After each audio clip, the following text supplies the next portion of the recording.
Bluetooth mode.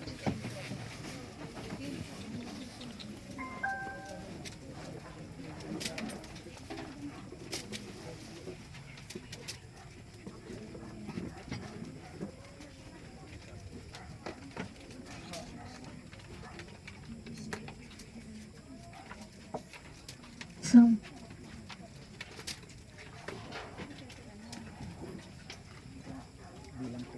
Sound check, sound. Sound check, sound.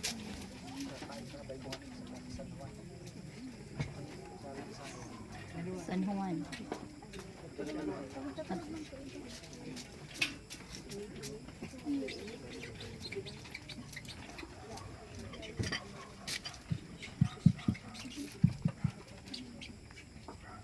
Sound.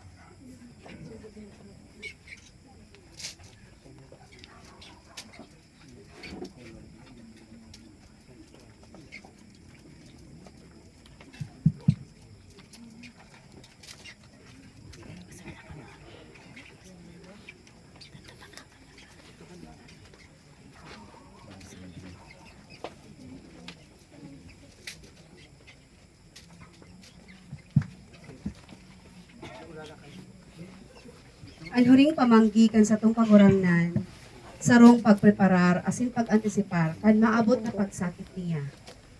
Sa pagselebrar niya kan Paskwa kan mga Hudiyo, tinawan niya inin bagong kahulugan. Buon ngunyan, siya ang korderong inaatang, ang korderong nagpapara kan mapasada ning kinakban. Ini ang sakong hawak, ini ang sakong dugo. Si Kristo iyo ang sakong Paskong inatang. Enot na daw kan fiesta kan tinapay na daing libadura. Aram ni Jesus na nag-abot na ang oras na mahali siya digdi sa kinakban. Tanganing magbalik sa Ama. Sinugo ni Jesus si Pedro, asin si Juan, tanganing mag-andam para sa Pasko.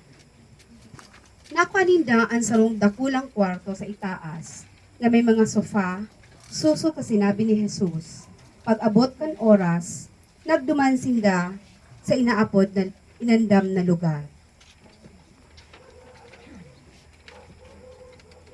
Kansinda nagtutukaw, si Jesus nagtaram sa sainda. Maigot kong minawot na magkakan kaining Pasko kaiba kamo bago ako magtios. Nagsasabi ako sa indo dai ako kaini makakan sagkod na maotob ang kahadean ng Dios. Asin nagpuon ang saindang magkakan. Mantang sinda nagkakakan, si Jesus nagsabi, Sa katotohanan sinasabihan ko kamo saro sa saindo ang mapasaluib sa sako. Naghirilingan ang mga disipulos, huli tadain ninda aram kung si Isay ang buot niyang sabihon. Saro sa mga disipulo, ang padangat ni Jesus na nagtutukaw sa kataid niya. Nagsabi, Sabihan mo sa ko kung isisay ang buot mong sabihon. Ang makisaw-saw sa sakong mangko, iyan ang mapasaluib sako. tulos man sana si Judas nakisawsaw sa mangko ni Jesus, asin ang demonyo luminaog si iya. Si Jesus nagsabi kay Judas, Ang gibuhon mo tulos. Mayo sinda, ang nakasabot kunta daw at sinasabi ito ni Judas. Pagkakan ni Judas, naghali siya, asin naghanapin panahon kung paano niya ikakapasaluib si Jesus.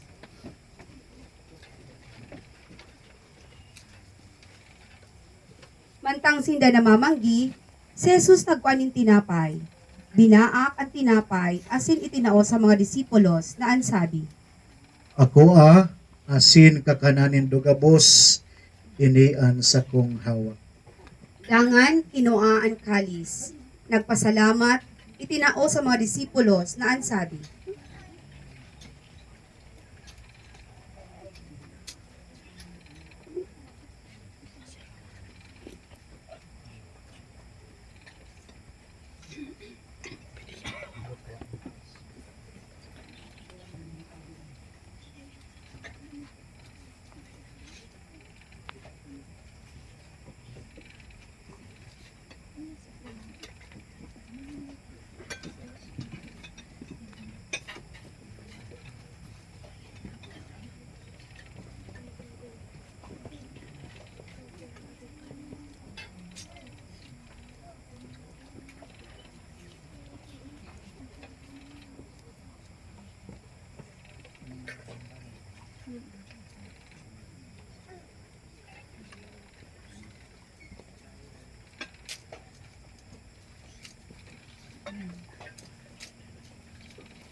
Mag-inom kamo gabos digdi, inihan sa kong dugo, dugo kan bagong tipan, may papabulos para sa kadaklan, para sa kapatawaran nin mga kasalan.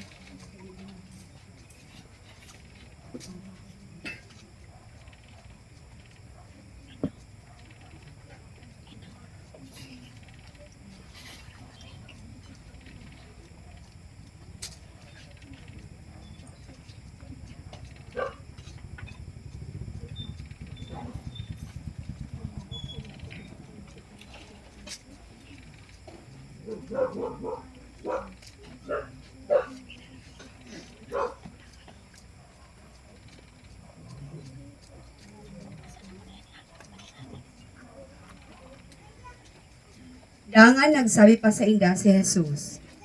Gabos kamo mapapadungkal sako sa bangging ini. Ta nasusurat, ahampakon ko an pastor, asin makakawararak an mga karnero. Alagad pagkabuhay ko liwat, may inot ako sa Indo sa Galilea. Nagsimbag si Pedro kay Jesus na ansabi, Kung ang gabos mapapadungkal sa imo, ako dai mapapadungkal. Nagsabi sa iya si Jesus. Sa katotohan, nagsasabi ako sa imo, ngunya nabanggi, bago magturaok an manok din makaduwa, makatulo mo akong pagninigaran. Nagsabi sa iya si Pedro. Pangyari pang kaipuhang bakang takang damayan, kod sa kagadanan, dai taka damang pagminigaran. Iyuman ini ang sinabi kan mga disipulos.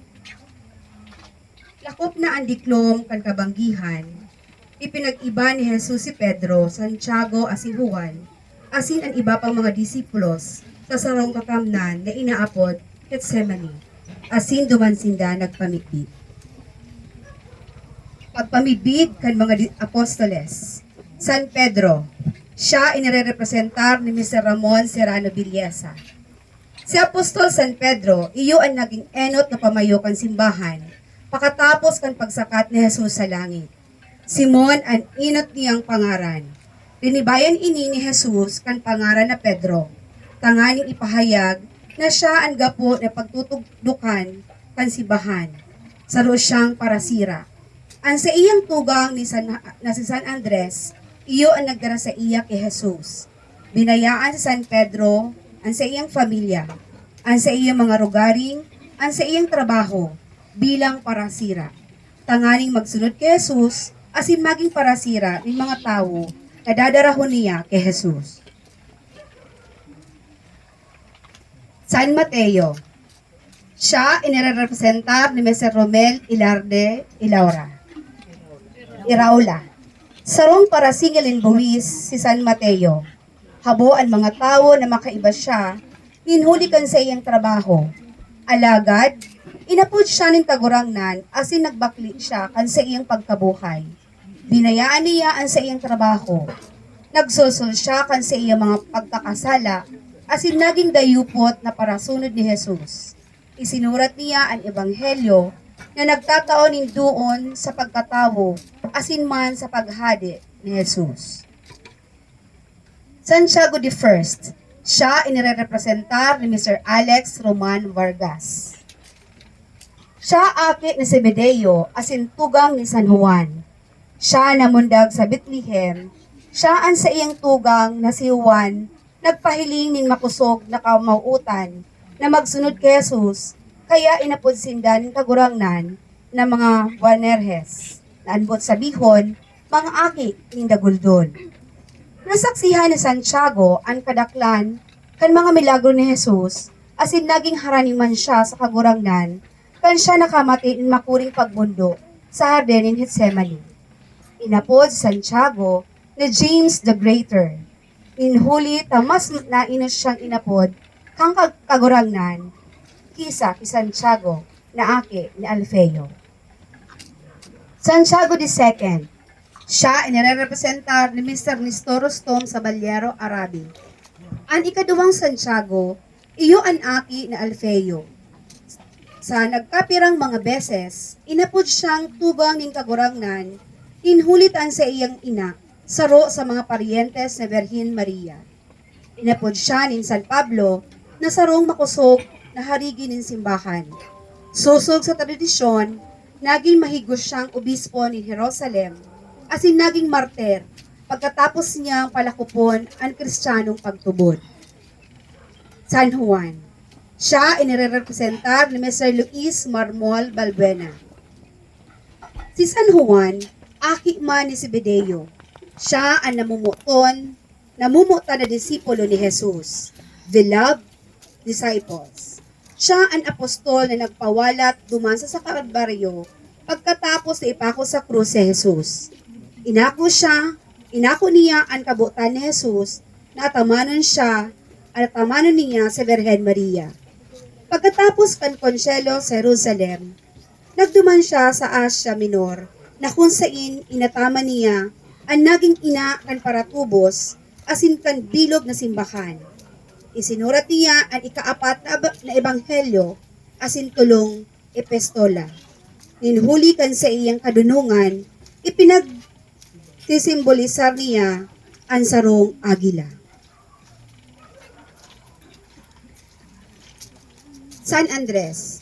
Siya inirepresentar ni Mr. Francisco Emila Cuadro.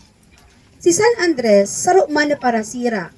Saro siyang disipulo ni San Juan Bautista.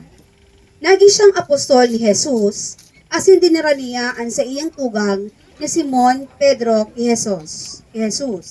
Itinukdo niya kay Jesus ang aki na may darang nagkapirang tinapay asin sira.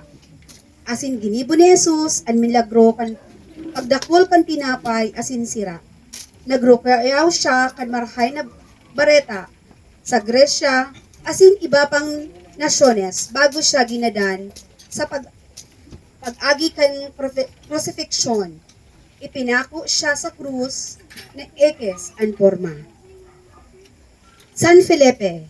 Siya inirepresentar ni Mr. Ezekiel Gueruela Lagdaan. Si San Felipe, hali sa Bethsaida, naaraman niya ang manunungod kay Jesus sa paagi ni San Juan Bautista. Dinara niya si Nathaniel o si San Bartolome kay Jesus. Pagkasakat ni Cristo sa langit,